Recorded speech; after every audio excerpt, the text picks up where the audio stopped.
Hello viewers, welcome back to my channel. ఈరోజు ఒక productive evening routine మీతో share చేస్తున్నాను. ఈరోజు మా విల్లా కమ్యూనిటీలో నేను అలా రెగ్యులర్ వాక్కి వెళ్ళానండి. నిజంగా కమ్యూనిటీలో ప్రతి విల్లాలో గార్డెన్ చూస్తుంటే నిజంగా కళ్ళకు ఒక ఐ ఫీస్ట్ లాగా అనిపించింది నాకు పూలు, కూరగాయలు, పళ్ళ మొక్కలంటే చాలా ఇష్టం. ఇంట్లో పెంచుకోవాలని భలే భలే ఆశ.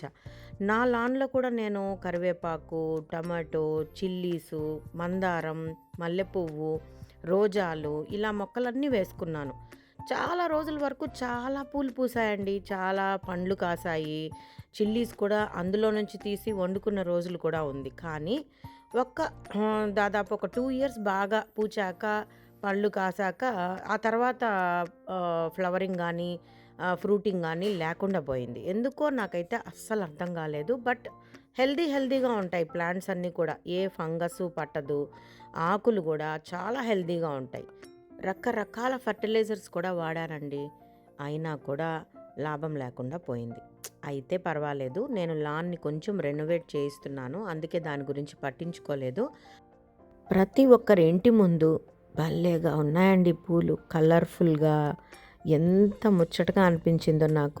ఇక మాలాంటి యూట్యూబర్స్‌కి నిలవం గదండీ! వెంటనే వీడియో షూట్ చేసేసాను మీకు షేర్ చేయాలని చెప్పి.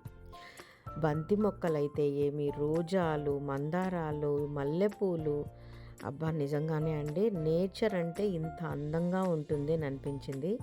అసలు ఇంట్లో ఇలా పూలు పూస్తూ మనము మన చేత్తో వేసుకున్న విత్తనాలతో కాయలు గానీ, పండ్లు గానీ వస్తే ఎంత హ్యాపీగా ఉంటుందో కదా! సో, ఈ నేచర్ అంతా కూడా అలా ఆహ్లాదంగా ఆస్వాదిస్తూ నేను కూడా అలా వాక్ చేసుకుంటూ మళ్ళీ తిరిగి ఇంటికొచ్చేసానండి. ఇంటికొచ్చాక కాసేపు రిలాక్స్ అయ్యాను. పొద్దున నేను సూపర్ బజార్‌కెళ్ళాననమాట. అక్కడి నుంచి కొన్ని గ్రాసరీస్ తెచ్చుకుంటూ మెయిన్‌గా నేను ఫ్రీజర్‌లో రకరకాల ఫ్లవర్స్ అంటే పిండి ఉంటాయి గదా! సద్దపిండి, జొన్న పిండి, గోధుమ పిండి ఇలాంటివన్నీ మెస్సీగా పెట్టేసున్నాననమాట. కొంచెం టైం లేక ఈ ఫెస్టివల్ టైంలో సరిగ్గా సర్దుకోలేక ప్యాకెట్స్‌లోనే యూజ్ చేయడము, మళ్ళీ దానికి క్లిప్స్ ఏయడము, మళ్ళీ ఫ్రీజర్‌లో పెట్టేయడం జరుగుతుంది. సో, ఏమనుకున్నానంటే ఇది ఎలాగైనా బాగా ఆర్గనైజ్ చేసుకోవాలి ఫ్రీజర్‌ని. అందుబాటులో మనకు కావాల్సిన పదార్థాలన్నీ ఉంటే మనం కుక్ చేసేటప్పుడు వెతుక్కోకుండా ఉంటుందని చెప్పే ఉద్దేశంతో సూపర్ బజార్‌లో వెళ్ళి కొన్ని ప్రొడక్ట్స్ అయితే తెచ్చుకున్నాను. ప్లస్ ప్లాస్టిక్‌ని అవాయిడ్ చేయాలని స్టీల్ వాటర్ బాటిల్స్ తెచ్చుకున్నానండి. నేను తెచ్చుకున్న బాటిల్స్ ఇవే. ఇవి నేను తిరుపతిలో మాయాబజార్ అనే ఒక సూపర్ మార్కెట్‌లో కొన్నాను. ఒక్కొక్కటి 350 రూపీస్ పడింది. ఎందుకంటే డైలీ యూజ్ చేసే వాటర్ బాటిల్స్ ప్లాస్టిక్ ఉంటే మంచిది కాదు కాబట్టి స్టీల్‌వి మార్చేశాను. దాంట్లో వాటర్ రీఫిల్ చేసి పెట్టేశాను ఇలా.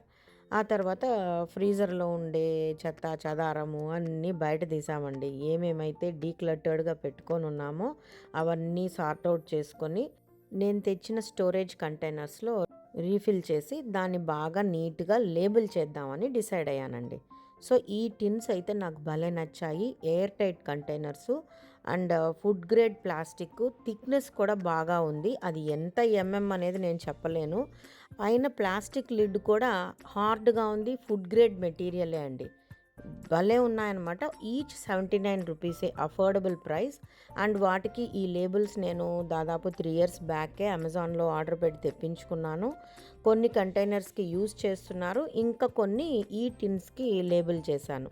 చక్కగా ఫ్రిడ్జ్‌లో ఉన్న ఫ్లవర్స్ అన్నీ బయట తీసి, తర్వాత ఏమేమైతే కొన్ని ఓట్స్ కానీ, గ్రీన్ పీస్ కానీ, రవ్వ గానీ ఇలాంటివన్నీ కూడా బయట తీసి ఈ స్టోరేజ్ కంటైనర్స్‌లో అయితే రీఫిల్ చేసుకొని ఈ లేబుల్స్ పైన పేరుని నోట్ చేసేస్తున్నాను. అప్పుడైతేనే ఈజీగా మన మెయిడైనా గానీ ఒక జొన్న పిండి తీసుకో అంటే టక్కుమని ఆ కంటైనర్‌లో ఆ పేరు చూసి తీసుకుంటుంది. వెంటనే కుక్ చేసుకునే ఫీజిబిలిటీ ఉంటుంది. అదే మనము ఆ పొట్లాల్లోనే పెట్టేసుకున్నామండి. ఐ మీన్ ప్యాకెట్స్‌లోనే పెట్టేసుకున్నాం అనుకోండి, ఏది మైదా, ఏది బియ్యం పిండి అని తెలియకుండా అవస్థ పడుతోందనమాట. మెయిన్‌గా మా మెయిడ్. నేనైతే గుర్తుపట్టగలను. తనైతే ఇబ్బంది పడుతోందని ఇలా నేను ప్లాన్ చేశాను. సో, నా ఐడియా నచ్చింది కదా ఫ్రెండ్స్! మీరందరూ కూడా ఇలాగా కష్టపడుతూ ఉంటే తప్పకుండా ఇలాంటి స్టోరేజ్ కంటైనర్స్ కొనుక్కొని లేబుల్స్‌ని అమెజాన్‌లో ఆర్డర్ పెట్టుకోండి.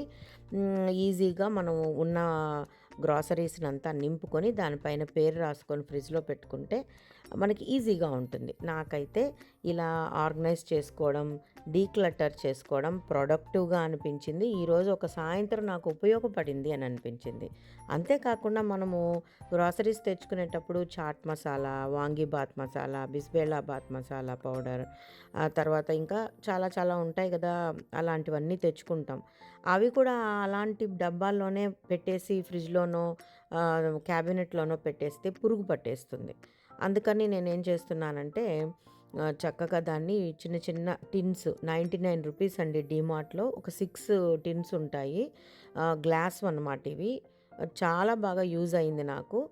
చూడటానికి కూడా మన కిచెన్‌లో ఇలా ఆర్గనైజ్డ్‌గా ఉంటే అందంగా ఉంటుందండి. సో ఫ్రెండ్స్, మీకు ఈ ఐడియా కూడా నచ్చుంటే ఇది కూడా ఫాలో అయిపోండి.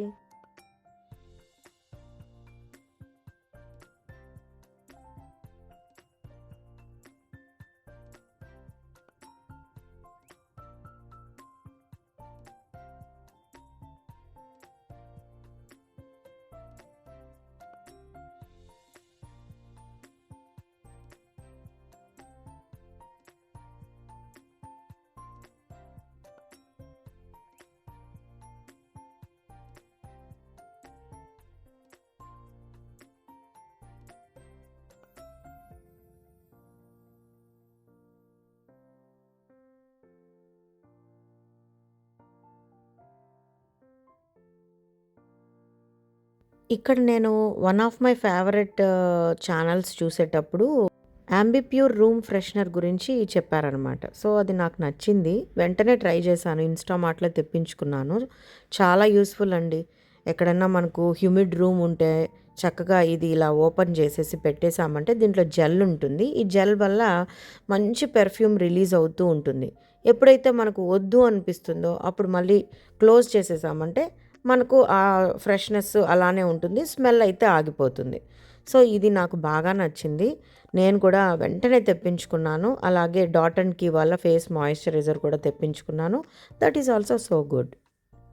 ఇక అన్ని పనులు హ్యాపీగా చేసేసుకున్నాను ఈరోజు ఈవినింగు. పిల్లలు, మా వారందరూ వచ్చారు. వాళ్ళొచ్చేసరికి నేను బ్రెడ్ బజ్జీ చేసి పెట్టాను. అలాగే ఎగ్ బోండా కూడా చేసి పెట్టానండి. నేనైతే ఒక బజ్జీ తిన్నాను. చాలా టేస్టీగా ఉంది. క్రిస్పీగా ఉంది. టొమాటో కెచప్‌లో వేసుకొని తింటుంటే యమ్మీగా ఉంది. అండ్ వాళ్ళ కోసమని ఎగ్ బోండా చేశాను. సో, చాట్ మసాలా ఇవన్నీ హ్యాపీగా డీక్లటర్ చేసి ఆర్గనైజ్ చేసుకున్నాను కదా! చక్కగా ఎగ్ బోండా చేసి దాన్ని కట్ చేసి దానిపైన చాట్ మసాలా, సాల్ట్, కారం చల్లిస్తే చాలా బావుందని తిన్నారు. అంతే, తర్వాత కాసేపు కబుర్లాడుకొని డిన్నర్ చేశాక రేపటి కోసము ఆకుకూర ఒలిచి కవర్‌కైతే వేసి పెట్టేశాను. మా మైడ్‌కైతే ఇచ్చేశాను రేపు ఆకుకూర పప్పు చేయమని. ఓకే ఫ్రెండ్స్, ఇదండి నా వీడియో. నచ్చితే లైక్ చేయండి, షేర్ చేయండి, కామెంట్ చేయండి. ఛానల్‌ని సబ్స్క్రైబ్ చేసుకోండి. Bye bye.